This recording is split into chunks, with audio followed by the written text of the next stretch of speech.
standing 8-count podcast. We're in for a lot of boxing banter and pugilistic prognostication, so get set for that. I am Carlin Barsley, your warm and convivial host, and with me, as always, the Wolverine himself, Sean W. Smith. Sean, how are you doing, my brother? I am well. Yeah, the weather's good here in Ontario. I can't complain. Finally done with all the snow, but now they're saying there's a frost warning. I choose not to listen to that. I don't believe in extended forecasts. I don't believe in anything other than sticking my head out the window. I'm not saying that extended forecasts are false. I just look at them the way I do Sasquatch reports. I will not believe it until they happen. Okay, well, we'll have to go on a Sasquatch search someday because that'd be kind of fun. You know what? They are a lot of fun. As long as you've got enough beer, you're golden. I think that's kind of something you can kind of use that rule for anything. You really can. You really can. It's like my dad used to say, the day I can't do my job drunk is the day they take away my gun and badge. That's a good one. I like that one, too. Yeah. All right. Well, I don't know about your weekend, Sean, but mine was a big drama show. Gennady Golovkin making his return to Los Angeles, the Inglewood Forum. 12,000 people in attendance, over 1.3 million watching at home on HBO, watching him take out Willie Monroe in the 6th round. What did you think of the fight? Yeah, I thought it was a good fight. I thought, Willie Monroe came forward. He looked to fight. He wanted to fight. And Golovkin let it become a fight. I mean, he was controlling the early portions, and then he let Monroe kind of land some shots. I mean, when you see him do that, is that a purposeful intent to look vulnerable, you think? I mean, what is that? Is that him looking forward to those big fights? Is that what that's about? Or why do you think he would do that? Well, it's interesting because in the post-fight interview, Golovkin almost let on that he was doing it on purpose. He said something about, it's Saturday night, I didn't want it to be over in 5 minutes for the people. So Who knows? Maybe Golovkin just thought he'd let Monroe back into the fight and see what kind of moxie Monroe had. Monroe, for his part, I think his stock had to go up with his performance in that loss because after that second round, most people thought, okay, Monroe's done. Throw the towel, throw the white flag. This is it. Monroe actually came back and won a round and looked competitive up until the 6th when he dropped. Yeah, I mean, like you said, after that second round, it kind of felt like it was done. I mean, late in the second round, it kind of felt like, I don't know if it's going to continue. I don't know if we're going to see a third round. And he did fight back into it. A little bit weird on the stoppage, the way that he went down, and I guess the ref kind of asked him if he wanted to continue, and he said no. Well, he barely made the 10 count. He was still kind of wobbly as he got up right on 10. And I guess the referee asked him, do you want to keep going? And Monroe, I guess, he decided to live to fight another day and say, no, you know what? That's it. I've had enough. I don't see anything good coming out of this by continuing. And honestly, hats off to Willie Monroe for realizing that about himself rather than taking unnecessary punishment. I think he realized he put on a great accounting of himself in this fight. He's going to get another crack on HBO in 6 or 8 months. So why risk the brain damage heading into another big drama round? Totally, yeah, and I agree with that. But there is this contingent of sports fans and boxing fans in particular that they'll go out there and they'll say, like, he quit, he didn't want to continue, and they'll kind of condemn him for that. But like you said, I mean, this is a sport. This is their livelihood. He has to be able to continue to fight the next day. So, kudos to him for having that foresight to know that, what, this isn't going to go my way. I will live to fight again. And who knows? He put up a good enough performance that, maybe we'll see these two back in there someday the way that people are avoiding Golovkin right now. Yeah, it's definitely a short list of Golovkin potential opponents. One more thing I want to bring up the way Willie Monroe fought this fight is that he came in and started to land a lot of body shots on Golovkin, I thought. And as long as Monroe was throwing punches, Golovkin couldn't find those openings that he loves so dearly. So is that maybe a key to fighting Golovkin competitively? Keep the pressure on him and look for body shots. Yeah, I think you make a really good point there because that's not something I would have thought. If I was putting together the game plan for Monroe, it would have been to use that movement, be the southpaw, use the jab. But when he was doing those things, Golovkin was picking him apart. He had his most success when he was kind of standing in front of Golovkin and throwing down, which you would just never think of. But when he got on his back foot and he got up against the ropes, that's when Golovkin really, really got a hold of him. He did, and people are taking notice of Golovkin. Even if, as you said, the top fighters want to keep avoiding him, the people on the ground are noticing. Like I said, 12,000 in attendance, 1.3 million on HBO. He's a charismatic guy. He wants to fight the big fights. He's everything that we as fans look for in a fighter. What are we going to see Golovkin do from here? Yeah, it sounds like, and it's just a rumor at this point. It sounds like we're probably going to finally see that Carl Froch matchup, possibly in Wembley Stadium. That seems to be what's next. Kind of makes you think that he's probably going to step aside and let Canelo Alvarez Miguel Cotto happen, which is another big fight. It's almost like maybe like a mini tournament there where the two winners will face off. So, if he can go in there against Froch, I think it's going to be a retirement fight for Froch. If he can go in there, get the big win, maybe even a finish of Froch, I think that's just going to propel him to even higher superstardom. Business-wise, I get it, especially if they're doing it in England. Carl Froch, of course, carries a lot of water over on that side of the pond. But is that really a competitive fight? I'm looking at this, and I just see Golovkin running through Froch just, as easy as pie. Yeah, I kind of feel the same way. I don't know if that it's the most competitive fight, but like you said, from a business standpoint, you've got Froch who has that big name. And I think we're working towards a Golovkin-Alvarez showdown at some point. So you keep giving these little tests, these little step-ups. And I think Froch, he's pretty tough. He's going to stick around. I mean, when George Groves knocked him down in the first round of their first fight, he looked done. But he found a way to get off the canvas and find a win there. So, he's a tough guy. But I think you're right. I think Golovkin would easily, maybe not easily, but he would find a way to win. He's a very good boxer, and he's an underrated boxer with a lot of power. So, yeah, I think Golovkin would definitely find a way to win and probably get the stoppage. Let's talk about the opener on the HBO card. Chocolatito, Ramon Gonzalez. He may wind up being the lightest crossover boxing star that we've ever seen. He did everything that people said he was going to do. I mean, he just looked incredible out there, Sean. Yeah, he finished his opponent in 2 rounds. Edgar Sosa, former world champion. I mean, his best days are behind him for sure, but still, a stern test. And Gonzalez went out there and, he almost a flawless performance in that he came forward, he did everything you'd want out of an action fighter. It didn't take much or any punishment really, and got the quick stoppage. He moves to 43-0, 27 years old. I mean, what else could HBO ask for? We have a flyweight on our hands that has 9 straight finishes. I mean, where do you see that? That's not typically how flyweights work. No, absolutely not. And that is why I think people are getting into Chocolatito in a big way. Is he the total package, or like you say, Edgar Sosa kind of on the way down? Is Sosa just a step slower and really didn't have much of a chance going into this? Because Edgar Sosa did not look good in that fight, but is it just because Chocolatito looked that great? I think so, yeah. I mean, I think Chocolatito, I think he made Sosa look that bad. So, and I think that's kind of the mark of a good boxer is able to go out there, not get hit, but kind of work his own game plan. So, yeah, I think the sky's the limit. Like I said, he's only 27 years old. If I'm HBO, I'm signing him up for 6-7 years. You've got a guy who's going to deliver the goods. He's going to keep putting on really great performances. And I think there's a lot of interesting fights out there for him moving forward if they can keep pushing the flyweight division. They're going to have to build other guys that he can fight, but I think Chocolatito is a star in the making. If you're HBO, do you keep pairing Chocolatito with guys like Golovkin, with Canelo Alvarez, maybe somewhere where he can be underneath the biggest draws and kind of win new fans that way? Is that the smartest way to build this guy? Yeah, I think that makes a lot of sense. I saw some rumblings on Twitter that they really like this Golovkin Gonzalez pairing, and that makes a lot of sense to me. I mean, we had 2 boxing matches, both scheduled for 12 rounds.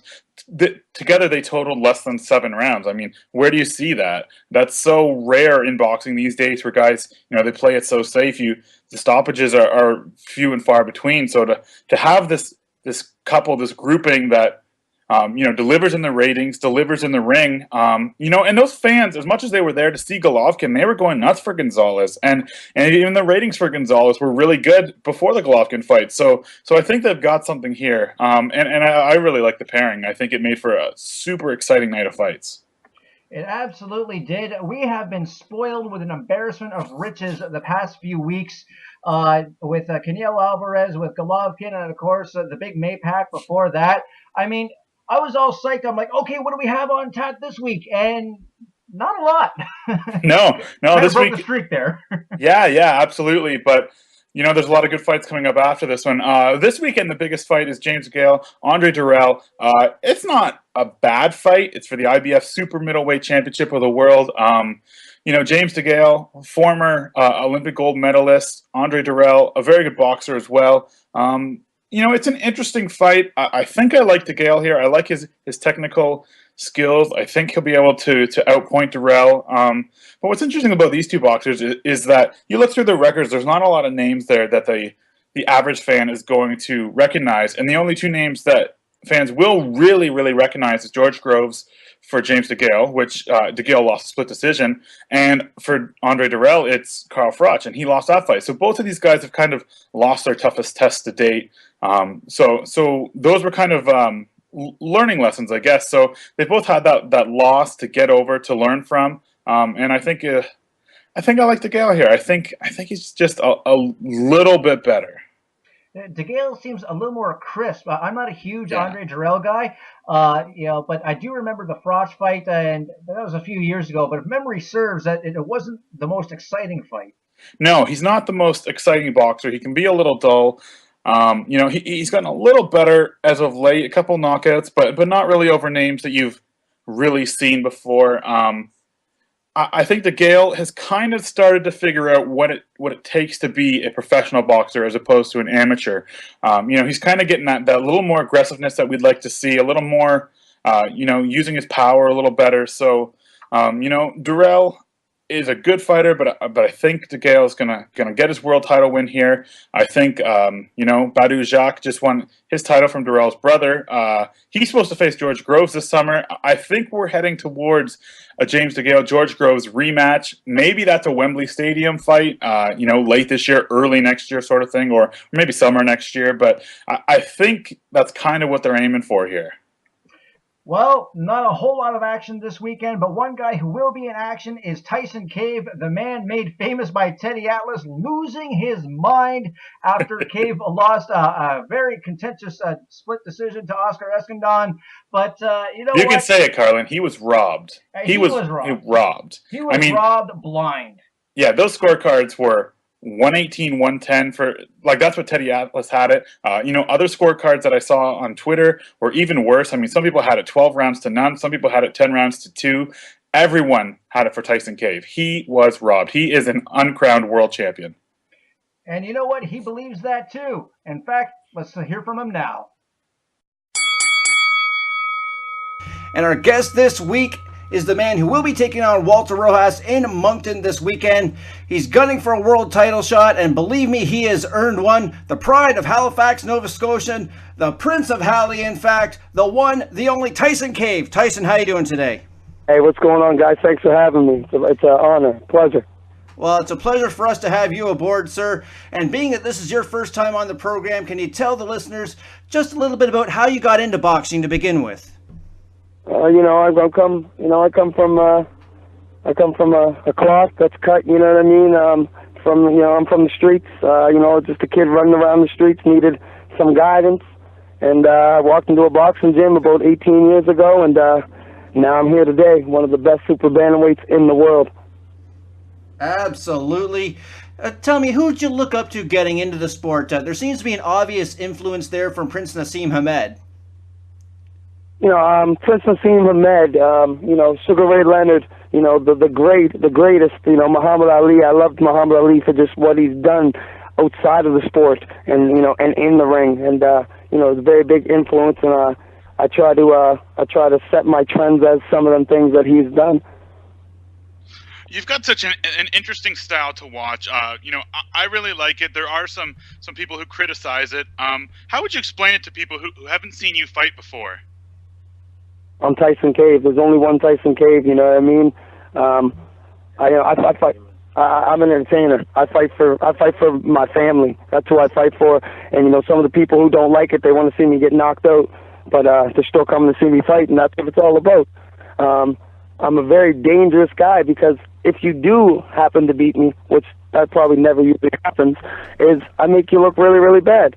So that's why, I have the Rigondo disease right now. Nobody wants to fight Rigondo, and nobody wants to fight me. But, the funny thing is, none of them are fighting each other, and I'm willing to fight any of them.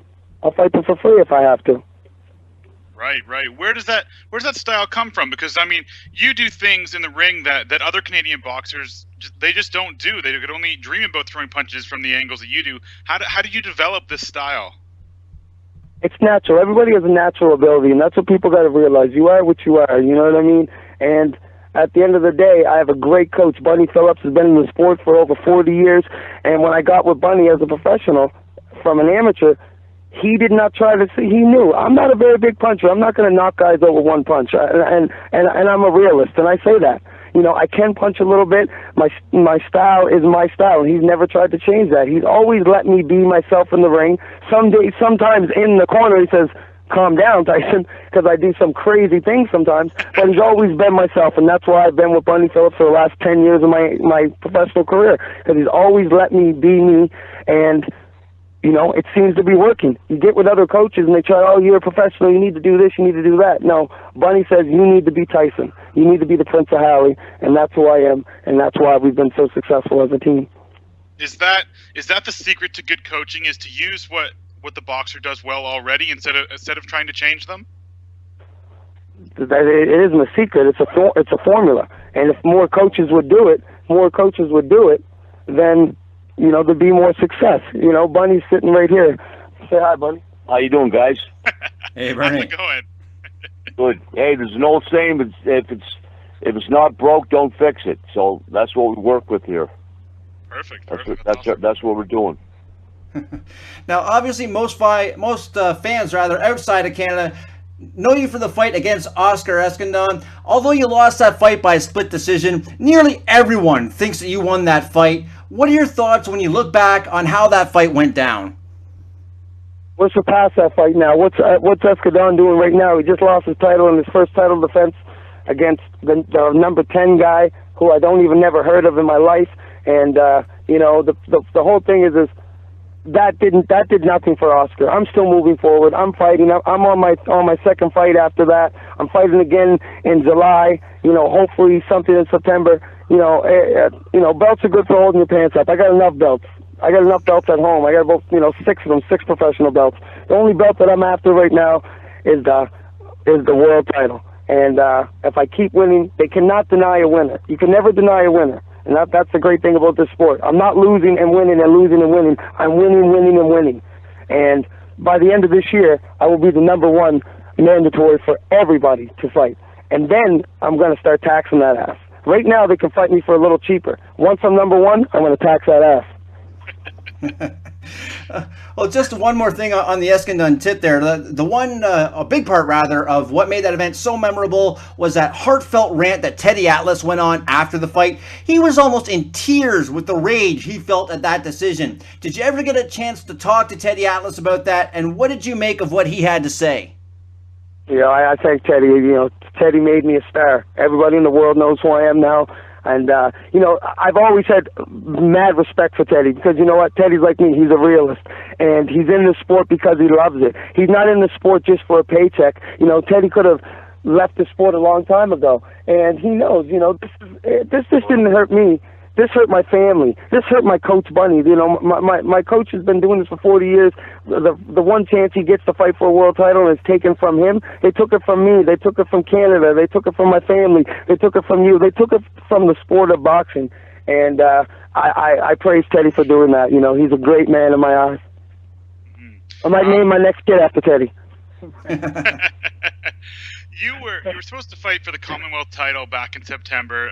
You were supposed to fight Kid Galahad. Yeah, I was going to ask you about that too. What do you make of that situation where he says his brother spiked his drink? I mean, what do you think of that? His buddy spiked his drinks. Well, I don't know what to say about that. That's the dumbest thing I've ever heard in my life, for one. You know what I mean? I don't know, geez, and he's on steroids. See, I think I punch harder than him. His brother should have spiked it with a little bit more. Jesus Christ. He can take all the steroids he wants. He can do whatever. He couldn't beat me on his best day. I'll beat Escandon, and then I'll beat him up the next night. That's hilarious. That's hilarious. You put out there on the Twitter account that you're having a homecoming bout in Halifax on July 25th. You mentioned a possible world title bout. Can you tell us any more about that right now? Which title you might be fighting for? Listen, we're putting the offers on the table. We have some guys from Halifax, some businessmen stepping up, plus Samson Boxing stepping up. We're willing to fight any of them. You know, the funny thing is I was one of the main guys for the Santa Cruz fight on the Mayweather card, and they asked me to fight and asked my coach, and then we said, yeah. And, you know, as usual what they do, they dicked us around, and, you know, then he's moving up to 26, and, you know, he's ducking everyone. We're just willing to fight anyone. You know, we had an offer against Nito Donaire. We said, yeah, we'll fight Donaire. You know, we're willing to fight any of the major bodies in there. And if worse comes to worse, we might try to do the IBO world title. Because, let me tell you something, a belt, it's the man who has the belt. That's what counts right now. You know what I mean? It's the man who has the belt. It's the fighter. It's the fighter. I'm just looking for a world title. Anybody, anyone, anytime, anywhere. We're going to offer some guys some fights and hopefully in Halifax. If they take it, they take it. If they don't, we're going to move forward. We're going to put a great show on for the homecoming of the Prince, and we're going to keep winning. I'm going to keep devastating these guys. Well, first on the docket for you is Moncton this weekend. Tell us a bit about your opponent for Saturday night. He's a guy who just comes forward, you know what I mean? He has a great record, great knockout ratio, a lot of respect for him. Argentinians are very tough. We're just looking forward to getting back in the ring, working on some of the things that we've been working on, and, you know, get the W and then back in the gym on Monday. You know what I mean? I'll party after I'm world champion, and believe me, when I'm world champion, we're going to have a big party. I'm probably going to rent the island of Cuba. So if you guys stay on my good side, I'll invite you guys. That's good to know. We'll keep that in mind. So, if and when you win a world title, does the nickname change from Prince to King? That's the plan, baby. You know what I mean? You know, before I wasn't responsible enough to be the king. I'm responsible now, and I'm ready to take the world over, and that's the path that we're on. I will be the king. I'll be the king of the world then, king of the super bantamweights. Once I get one of them titles, I'm gonna pick them off one by one. I think the hardest guy in the weight class would probably be Carl Frampton. Scott Quigg. He couldn't fight if his life depended on it. Gondo, you know, I think that he's just getting old, and I'm faster than him, and I move better than him, so I can wax him pretty good. Santa Cruz, we all know what Tyson Cave does to Mexican, so we'll knock him off pretty quick. We're just looking for the whoever gives me the chance. How far away do you think you are from those fights? I mean, you talked about Santa Cruz, you talked about Donaire. I'm right here. I'm right there. I'm not far. It's up to them. It's up to them. We're willing to do it for cheap.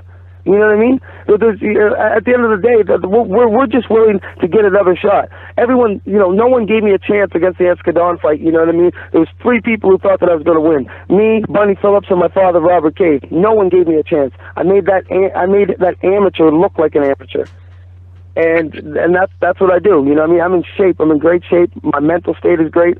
I'm on top of the world right now. I'm just waiting for one of these guys to step up because they're not fighting each other. Frampton's not fighting Quigg. Santa Cruz isn't fighting Gondo, and then back and forth. There's only one other guy who's in the mix of super bantamweight. Well, there was another guy, Kid Galahad, but he's a cheater, so he's out. So now there's just me there, and I'm willing to fight any of them, anywhere, any place, anytime. You're kind of carrying the flag for English-speaking fighters in Canada right now. Obviously, there's a budding scene in Montreal, but you really are the face of English-speaking boxers in Canada. Is that a lot of pressure to deal with? I love the pressure. That's what we do. If anyone's ever seen me fight, I'm running around. I'm hectic. I love that. That's what keeps me going. I don't think about the fight. You know what I mean? I think about to myself that I'm in shape. I know that I've done everything, and that's what it's about. And I'm glad to be that face right now. And you know, hopefully September there's going to be something huge in Toronto with the Global Legacy and Samson Boxing, and that's what it's about. You know, Montreal is definitely one of the hotbeds of North America, but I think that it's time for Toronto to be one of them too, and I'm glad to be leading the way. We have other guys like Sammy Vargas, another guy my stalemate is Brandon Brewer. He guy's 13-0. There's a lot of English-speaking talent out there. We just need someone to step up to the plate in Canada and showcase us. Well, speaking as a Toronto native, I know that we'd love to see you here in Hogtown. Absolutely. But Yeah, but tell me, what is the boxing scene like out there in the Maritimes? Because there doesn't seem to be a whole lot of boxers coming out of that area right now. Let me tell you something. Halifax, Nova Scotia was one of the best. Like it was a hotbed in North America back in the '80s. You know, Chris Clark, Clyde Gray, Art Hafey. We have a lot of great fighters. Some bad business choices and some bad fights really, you know, took the taste out of people's mouth. But you know, I did it at Halifax. A lot of people said that I couldn't. I stayed home. I'm a mama's boy. You know what I mean? I've traveled the world as an amateur, so you know. I'm glad to try to keep boxing going in Halifax, and there's some young, great fighters here. We don't really have the numbers of people that Toronto and Montreal does, but when we do put on a show, we put on a great show, and we do the best that we can do.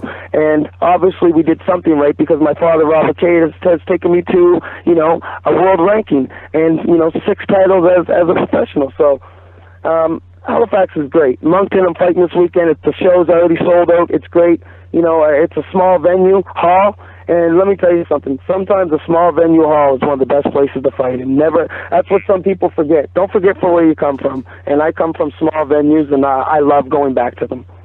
Yeah, energy always translates better in a small venue, I find. Do you find that when you're fighting in front of a small hall that you can kind of hear each individual voice and that pumps you up even more? You know, everyone's drunk and yelling, and it's just a great atmosphere. That's what it's about, boxing, beer, and just great fights, you know, and that's what everything is about that night. And I'm very happy to go back to the small venue and showcase some of my talent, because this small venue is all boxing fans. You got to remember that. Small venue places are all boxing fans, so everyone's going to appreciate what goes on in the ring that night.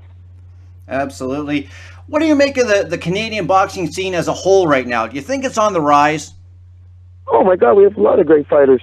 I think that, you know, with me with the TSN contract going on right now, getting some TSN fights, and Montreal going, I think it's great. I think we need better TV. We need more TV. It'd be great if we could get ESPN and some of them other players down here, and hopefully in the next couple of years we can, with me, you know, with me leading the way. And that's all that we're lacking right now. But there's some great shows and some great fighters in Canada, and we can't let people forget that. We can never let people forget that. Well said.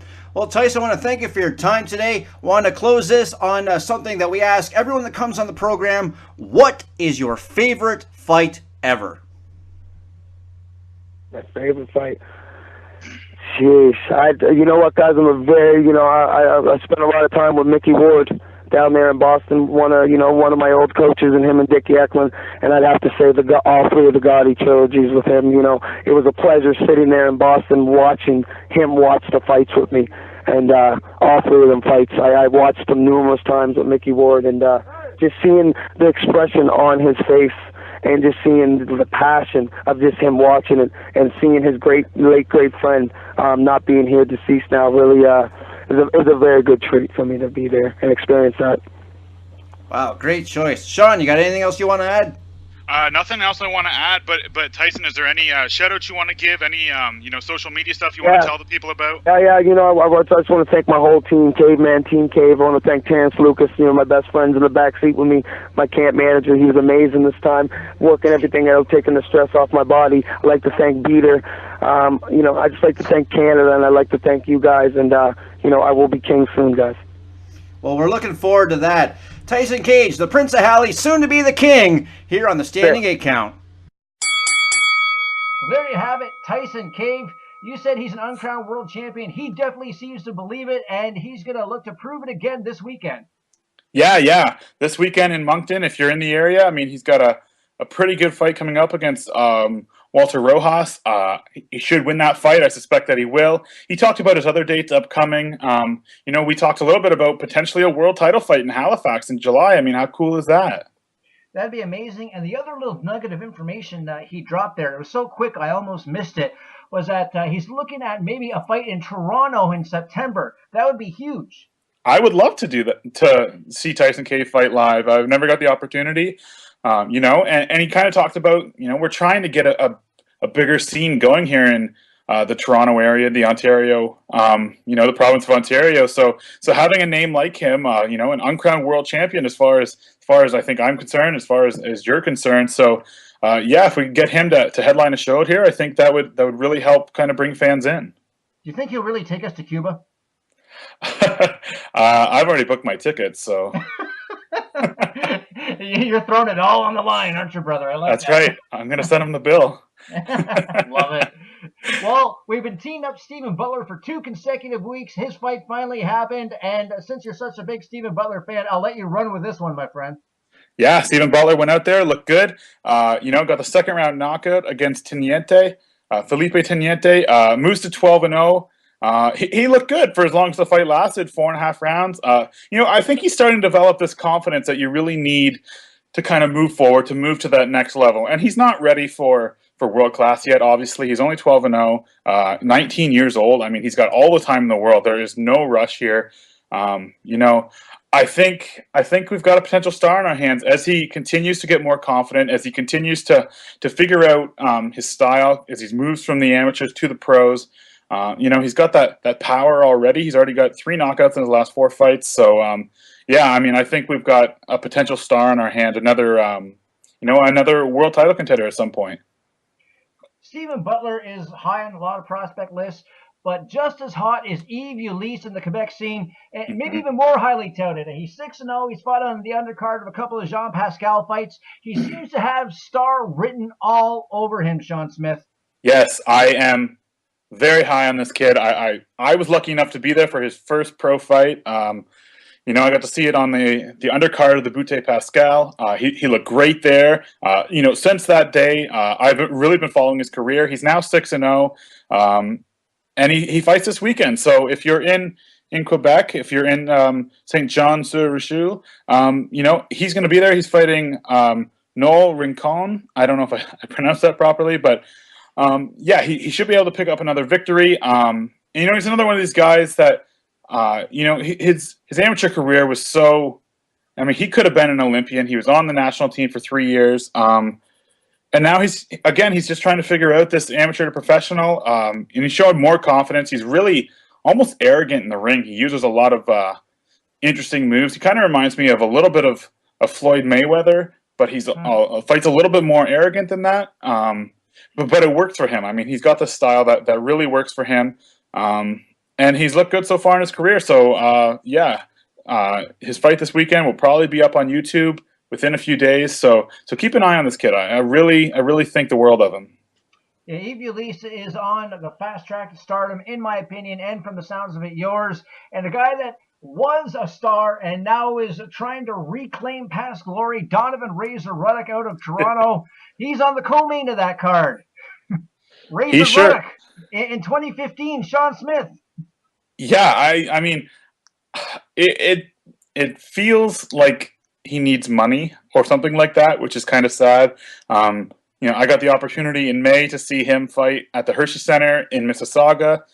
He didn't look good in that fight. I think up until the point when he got the knockout, he was losing that fight. This weekend, he takes on Eric Barak, who's 8-2, 37 years old. I mean, not a good fight, but I guess his name kind of draws money. At that show in Mississauga, people cheered. People know his name, so he's been in there with some of the best heavyweights of the last 20 years. So people still recognize that name. Sure, everyone remembers those 2 fights that he had with Mike Tyson. Yeah, and he fought Tommy Morrison. He fought a few other guys too that people recognize. So for a while there, he was our top heavyweight fighter. And now I think he's 50 or in his 50s, 51. But yeah, it's not a great fight. If for the nostalgia, if you need to see him fight, go for it. But he wasn't good in Mississauga. He won't be good here. If you're gonna go to that card, don't go just to see him because it's not gonna be a good fight. Unless you want to hang out with him afterwards, buy him a beer or something. But you can probably do that in Toronto for much less money. That's right. I remember that fight in Mississauga too. I was not there, but I saw it on TV. And the guy that he fought, I'm not convinced that the guy he fought was not the janitor at my kid's daycare. It could be. I mean, they needed a warm body for him to knock out, and maybe they searched the daycares. I don't know. Like I started that as a joke, but now I'm the last couple of times I went to pick her up, I'm actually eyeballing this guy, going, "Was that him?" We'll have to look it up. We'll have to see if next time you go, just be like, "Hey, Raymond, is that you?" Yeah, let's see if I get a response that way. But the thing I remember most about that fight, you're right, he was losing up until he won it. Yeah. And in the round break beforehand, he was splayed out. He had fallen over from exhaustion. He was just splayed out on the canvas. And basically, the referee let him lie there for a minute before he went back and got his proper corner break. Yeah, this is our beloved Ontario Commission at its finest. The fact that a 51-year-old can get in there and fight is pretty unbelievable. I mean, what do you think of this? Should this be allowed? Is a guy who's 51 years old just allowed to do whatever he wants? I mean, should we be able to tell him that he's not allowed to do this? Well, I guess if he passes all the battery of tests that they had, then we can't really tell him no. It's not like he's fighting at an incredibly high level. He's not going to be taking on Klitschko or anything like that. I think there'd be, even the Ontario Commission would step up to stop that. What I keep remembering in my head is that scene in Rocky Balboa where he faces the commission and they're going to deny him a license, and he makes that impassioned speech about who can take it away from you after you've earned the right to do what you want to do. And maybe I'm just biased because I'm such a huge Stallone fan, but that makes a lot of sense. So if Razor can pass a test and he wants to fight little club fights, I don't see that being the worst thing in the world. Yeah, no, I think you're right here. I mean, as long as he's not getting battered in these fights. I mean, he got pretty beat up in his last fight, but he wasn't like didn't feel like he was in danger for most of the fights. So if this is what he wants to do, if he needs to make a little bit of money or whatever, and if we go all the way back to 1998, he's on an 11-fight win streak. So how few heavyweights there are out there. Maybe we'll see that Klitschko fight. Well, I did see an interview with him where he said that's his goal, and I kind of bit my tongue a bit. I was like, well, good luck to you, Donovan. I wish you nothing but the best, but I don't see it happening. Yeah, I wouldn't be betting my money on Mr. Ruddock in that fight. I think I'd rather put my money into magic beans of it actually happening. I agree. All right. There's 2 Ontario fighters in action in late June. Both are worth checking out. June 26th, Tony Luis of Cornwall, Ontario, traveling to Niagara Falls, New York. In his last fight, he went into England to take on Derry Matthews. And another terrible decision in that fight, Sean Smith. Yeah, this was another bad one. It wasn't as one-sided as the Tyson Cave fight, but for my money, I thought he beat Derry Matthews. I thought he beat him fairly handily. The fight's on YouTube. If the fans want to go out there and check it out, it's there. I thought Tony Luis won the fight. I think he should be another world champion. I think we've got two uncrowned world champions here in him and Tyson Cave. Luis is going to come out. He's got an 8-round fight against Guillermo Sanchez. If he's successful there, I think we should see a rematch with Matthews, and I think we should see it on our side of the pond just to make things fair. Niagara Falls, not that far for most Ontario fans, so it's a really good card. Dennis Hogan is also on the card. He's kind of a prospect that people are kind of getting behind as well. So, yeah, I really like this card. Tony Luis is an all-action fighter. He's really fun to watch. So if you want to go to a fight where you're guaranteed action, you've got an Ontario boy on the card, this is a good one. And then the next week in Ajax, Ontario, we'll see Brandon Cook. I love watching this guy fight. He's always exciting. Taking on Goji. This is going to be a hard one for me, Sean Smith. Knezovic? I don't know. I don't have the handle on that name. I'm not going to lie to you. Let's go with that. Knezovic. Knezovic. We'll try that on for size. Please don't hurt me, Mr. Knezovic, if I butchered your name. But they're going for the WBA Intercontinental Superweight Frappuccino title. And despite the elongated name, it is a really good fight there. And I didn't know that they had live boxing in Ajax. I'm just excited about that. Yeah, I think the only reason this fight is in Ajax is because Brandon Cook is from Ajax. He is one of our really good prospects here in Ontario. I've seen him fight before live. He always puts on a show. He always goes for the knockout. His last fight, he got a first-round knockout. A couple fights before that, when I was there, he got a fourth-round knockout. So, this guy comes in there to finish. Behind Tony Luis, behind Logan McGuinness, this is probably one of our top fighters here from Ontario. So, if you're in Ontario, this is a good back-to-back nights. We've got Luis fighting on the Friday night in Niagara Falls. The next night, you've got Brandon Cook in Ajax. So, I'm going to try and make it to both. Or at least one of them, if my wife will let me. We'll see. But yeah, Cook is 14-0. He's got 8 knockouts.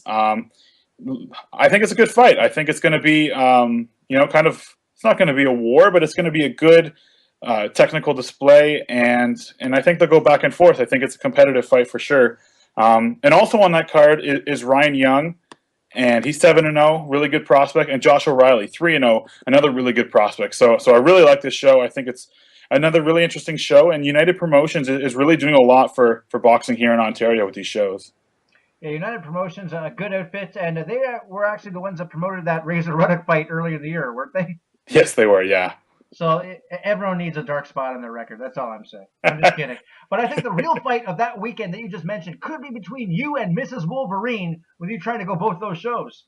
Yeah, I think that's going to be a hard sell. I've already went to Montreal twice this year. That was a hard sell. I'm going to try and get to Ajax for sure. I'll try and get to Niagara Falls as well because I'd love to see Tony Louise fight live. I've got Mrs. Wolverine by TKO in the early rounds in that one, Sean. Yeah, I think you might be right here. Who knows? One day it could be our classic fight of the week. And this week, our classic fight of the week, one for the books. Arturo Gatti-Micky Ward won. This fight took place roughly 13 years ago. We just passed the anniversary.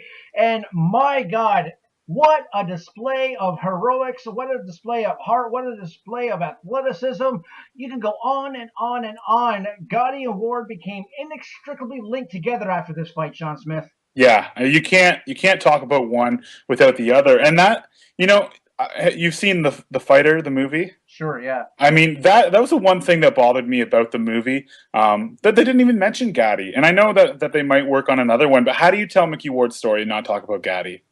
I did find that interesting. I guess the only logical explanation from my point of view is that there's just so much to tell with the Gotti series, and that there was already a 2-hour plus movie, if memory serves. If you want to incorporate the Gotti story into that, you're looking at something roughly the length of The Godfather at that point. Yeah, no, you're right. And I think if they do a second movie, it's got to be just about those 3 fights, right? I mean, that's got to be the whole crux of the movie. Yeah, can you really tell the Gotti Ward story? I mean, obviously the fighter's looking at it through Mickey Ward's perspective, but now with the tragedy of Arturo Gatti, can you really tell the Gotti Ward story without kind of adding that as an epilogue? No, I don't think so. I think that movie has to be made, or you've only told half the story. I mean, Mickey Ward without the Arturo Gatti fights, or Arturo Gatti without the Mickey Ward fights, are only half the legend that they are. So, I think. Not that they did a disservice to Mickey Ward, because I think those movies are fantastic, but that story of the Mickey Ward Arturo Gatti fights deserves to be told, and it's just going to make for a fantastic movie because those fights are so good, and especially the first one. Yeah, the first one, absolute classic, and it's interesting because people kind of thought Gotti was done, or at least on the downslope going into this fight, because he moved up in weight to fight Oscar De La Hoya, and he got KO'd there. Yeah, and he was coming off. Yeah, like you said, he's coming off the loss to De La Hoya. It kind of looked like he was on the downswing as he moved into his 30s. His time as a world champion looked to be over. And you kind of say the same thing about Mickey Ward. I mean, he was 36 already, coming off the loss to Jesse James Leha. It kind of just felt like we got these two guys who are a little bit over the hill, but maybe they'll put on a good fight. And the first fight, I think the expectations were that they'd have a good fight. I don't think you could ever have seen this coming. No, Jim Lampley said it best. I think he called it an insider's prize fight. It was something that was shown on Boxing After Dark. There wasn't a whole lot of hype behind it, but people who knew boxing knew the potential of fireworks between these two guys, I think. Yeah, I think you're right. I mean, the fight was in Connecticut, not exactly a hotbed for boxing, even at the Mohegan Sun. The two fights after this, they drew considerably bigger crowds, considerably bigger numbers on television. But, like you said, like Lampley said, this was an insider's fight. The people that knew boxing knew this was going to be a really good fight, or a good fight. I don't think anyone saw it being the kind of, legendary war that it was. But everyone kind of knew it was going to be a good fight. And, it's kind of interesting because I feel like in today's kind of day and age, the word legendary gets thrown around a lot, and not a lot of things are actually legendary. But these fights were legendary. I mean, these are the kind of fights that people talk about, just like they praise it so much. And rightfully so. You know who I blame for the overexposure of the word legendary? Who's that? Barney Stinson on How I Met Your Mother. Yeah, maybe, but I just feel like in this, I didn't watch that show that much, to be honest. I couldn't stand it. Oh, you're killing me, Sean Smith. I know. I can't stand most television shows, but the entire show was legend. I hope you're not lactose intolerant because the next word is dairy. Okay, that's pretty funny, but I feel like we have all these legends of the old days, and you don't really see like new legends, even in music. Like it just seems like we don't have those figures that are so like just I don't even know how to describe it. Like just so legendary or so like next level. Like a Kurt Cobain kind of felt like the end of an era sort of thing, and it doesn't feel like we've had any like legendary figures in music since then. And it kind of felt like that with boxing. Like maybe Mike Tyson was kind of the end of the legendary figure, but these two, I mean, they're going to live forever because of their performance this night, and obviously the other two fights as well. And it's funny because Gotti was actually attempting to reinvent himself with this fight. He had Buddy McGirt as his trainer, trying to be more of a boxer as opposed to a brawler. Yeah. It didn't work out that way for him. I mean, they tried. I went back and watched the Arturo Gatti-Jesse James Leija fight, which was right before this, before the trilogy. And, Gatti was trying to be a boxer. I think it kind of went against his natural abilities, his natural desire to be a brawler, but he was trying, and Mickey Ward is a brawler. I think he kind of embraced the brawler a little bit more than Arturo Gatti did. So yeah, I think when Mickey Ward kind of went to war, Arturo Gatti just said, screw it, I'm going to go to war too. And the two were fireworks together. Absolutely, and it was in round 3 that the fireworks really started. I mean, the first couple of rounds, Gotti looked like he was trying to box a bit, and Ward is typically a slow starter, so it looked like Gotti might even pull away in this one. Then in round 3, Ward landed a couple of body shots that really kind of slowed Arturo Gatti down and allowed Mickey Ward to get into the fight and trade where he wants and where he feels most comfortable. Yeah, I think if you looked at it and you said who's the better boxer here, you're going to say Gatti every time, because even though he is a brawler, I mean, he used his crisp boxing to set up his combinations, that kind of thing. He has a pretty good jab. I mean, a pretty underrated jab, but when Mickey Ward went to the body, he definitely slowed him down. At that point, Arturo Gatti, he just goes into a different zone. After he gets knocked down or after he gets beat up a little bit, he becomes a different kind of monster. It's really the tale of two fights with Gatti, and it always is like that, where he comes out and he looks to box, and as soon as he gets hit a few times or gets dropped, I mean, he just turns into a monster. In the 4th, Gotti drops Ward with a low blow. Gotti gets a point taken away, which becomes very huge later on. And my question about that, I think we both agree it was a low blow, but why did the round end? The clock just kept on going. The referee, Frank Cappuccino, says to Mickey Ward, okay, you've got 5 minutes, and then the bell rings to end the round. I'd like to think that it was just human error, but I mean, what do you think? Do you think that there's more to that? Do you think they were trying to get through the round because they thought he was hurt, or what do you think? I like to think it was just human error. I mean, I like to think the best of people, no matter how much my experience with them inclines me to believe otherwise about people. I like you and me both. Yeah, exactly. And you know what? This timekeeper, he really looks like he's just an idiot because he makes another mistake later, which I'm sure we'll get to. But in the interim, that low blow really seemed to get Mickey Ward really fired up. He started really hurting Gotti in the next round, round 5. It seemed like that low blow pissed him off more than anything. Yeah, I think it definitely did.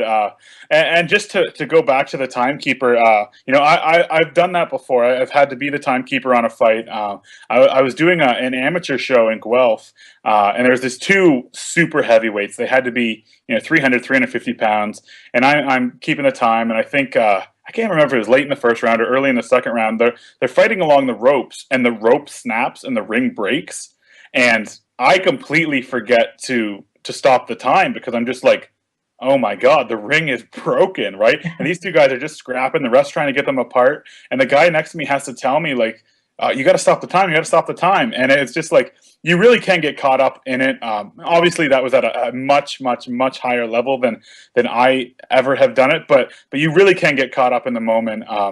But yeah, I really think the low blow really, really fired him up. It kind of pissed him off, I guess, a little bit.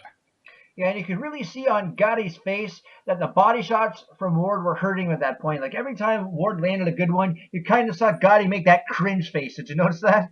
Yeah, yeah, he is a cringer more than most boxers. I mean, you can really see the pain on his face more than most boxers like to let on. Yeah. And that leads us to round 9. All I got to say is, wow. I mean, Mickey Ward drops him with that body shot. Lots of people thought the fight was over at that point. Gotti somehow gets back to his feet, and then it just turns into one of the biggest back and forth slugfests I've ever seen in my life. Mickey tries to finish him. Gotti's coming back, and then he's lighting Mickey up. I was fight-gasming all over the place, John Smith. Fight-gasming? Wow, I've never heard that one before. Patent pending. Yes, you better get that one locked down. Round 9. I mean, this has to be one of the best rounds in the history of boxing, right? I mean, the commentators are saying that it's over. You kind of get the feeling that Gatti's out of it. When he gets dropped, he's in pain. I mean, the look on his face, we were talking about him grimacing before. I mean, he is in a lot of pain. Most guys don't get up from a body shot like that. But he found a way to get up and found a way to make the round competitive after that. And that just comes down to toughness. What did you think of Jim Lampley on the broadcast calling for the ref to stop the fight towards the end of that round where it looked like Gotti was just about done? I mean, Jim was just throwing out there, come on, Frank, you can stop at any time, Frank. It was almost snarky about it. Yeah, and I think Emmanuel Stewart was there too, also kind of saying the same thing. It's tough to say because I think a commentator, I mean, if you're not in the ring, if you're not the ref, you shouldn't really be telling the ref what to do. But at the same time, like you've kind of got that outside perspective where you can see that a fighter is taking too much damage. In hindsight now, I guess we're thankful that he didn't stop the fight because it was such an epic fight. It went to the judges' scorecards, and it was a super close fight. So in hindsight, I guess we're happy that it went to the scorecards, but it definitely could have been stopped. I don't think anyone would have complained there. I mean, what do you think? I liked seeing it keep going just because I know the context of it. Yeah. It was watching it live. I may have been a little bit closer to Jim Lampley's opinion there. It was, Gotti, his hands were kind of at his side. He looked like he was, out of the fight, but he managed to fire back at the end of the round as well. So maybe Frank Cappuccino looked in Gotti's eyes and saw a little bit of will left. Yeah, I mean, I think that's a really good point. He can see the fighter. He's done this for a long time. He's a veteran referee. He knows. I mean, there's a look a fighter gets in their eye when they're done, and I don't think Gatti had that. You mentioned something interesting. I mean, do you remember watching this fight? I don't actually. I think I caught it on one of how TSN replays the HBO fights. I think I caught it just like in the middle of the night by accident one night, and just obviously that ruined my sleep for the evening. But I don't remember having the live experience because I wasn't a big fan of Gatti or Ward at that point. I knew Gatti a little bit more because of the Canada connection. Right. But I like I say, this probably would have been a midnight replay on a Tuesday night or something like that on TSN where I probably just drove my girlfriend I was living with at the time crazy. Yeah, I think it was probably the same for me. A little bit too young in 2002 to really get into boxing at that time. I got into it a little bit later, but such a legendary fight. We should talk about the scorecard. I mean, Mickey Ward escapes with barely a victory. If he doesn't get those knockdowns, if Gatti doesn't lose that point, I mean, this could have went the other way. Yeah, you're absolutely right. And the interesting thing about this is apparently one judge screwed up and scored round 9 10-7 for Mickey Ward. If that round's at 10-8, we have a majority draw. Wow! I didn't realize that. That's really interesting. Yeah, so that might actually. There's so many things that could have affected the narrative of this Gatti Ward trilogy. One, of course, is after round 9. If they had stopped it and awarded it to Mickey Ward, of course, now this judge's error. It could have been a draw heading into a rematch. And it's interesting because Mickey Ward thought the fight was stopped after round 9, after Gotti went back to his corner, because Buddy McGirt was kind of huddled with the referee and the doctor, and it looked like maybe Buddy McGirt was stopping the fight. So Mickey Ward came out to the center of the ring, had his hands up in the air, and thought he won. And Frank Cappuccino had to tell him otherwise. Said, no, the fight's still going. I mean, I think about that and what kind of mental drain that has to be in a war and think it's over and then be told you have to keep going. I mean, you've got to switch gears so fast there. I don't know how they do it. I don't know how you I don't know how you put that together in your mind, like going from 100% war to thinking you won. You shut that off right away. You've got that jubilation, and then the fight's still going. I mean, that's got to be tough. Yeah, you wonder if there's any kind of adrenaline dump that happened in that. And it wasn't a long span by any stretch, but you wonder if there was any kind of adrenaline dump that happened to him in that situation. You'd have to think so. I mean, when you think the fight's over, it's got to be such a a huge weight off your shoulders, especially to fight like this, to kind of put that back on in such a short period of time. 15, 20 seconds. I think that's really tough. And Buddy McGirt, for his part, said that he wasn't stopping the fight. He said that the referee and the doctor were speaking to each other in Italian, and Buddy had no idea what they're saying to each other and just kept on asking them to speak English, and that's what led to the confusion. That is bizarre that they wouldn't speak in English, because I know the ref speaks in English. I'd have to think that the doctor speaks English, so for them to speak another language doesn't really make a whole lot of sense. Yeah, maybe Buddy's telling some tall tales on that one, though, but I like that anecdote, if nothing else. Yeah, it makes for a good story. Yeah, we talked about the timekeeper messing up earlier. Makes another mistake here because he started the round as Mickey Ward was walking around after round 9 with his hands in the air. Because he figured, okay, the fight's going on as per usual. But as the referee, Frank Cappuccino, is telling everyone, no, the fight's still going, and getting everyone off the corners and everything else, the clock is actually running. He didn't stop the clock at any point there. So round 10 actually only wound up being about 2.5 minutes. It's so funny, like you kind of alluded to this earlier, like how many things had to go right for this to be a trilogy. I mean, it had to go to a decision. If Ward finishes Gatti in that 9th round, I mean, do we see a rematch? Maybe not. So and if that round is 3 minutes and Gatti's in rough shape, maybe he stops the fight in the 10th too. So it's just so like almost like fateful that things went wrong the way they did, or went right the way they did, so that we'd get three fights so that these two guys would live forever. The boxing gods smiled down upon fans and Gatti and Ward that day, I think, and just like you said yourself, what an incredible performance, an incredible saga of these two guys. I'm sure we're going to wind up looking at the other two fights another time on our Classic Fights.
And another exciting edition of the Standing 8 Count in the books.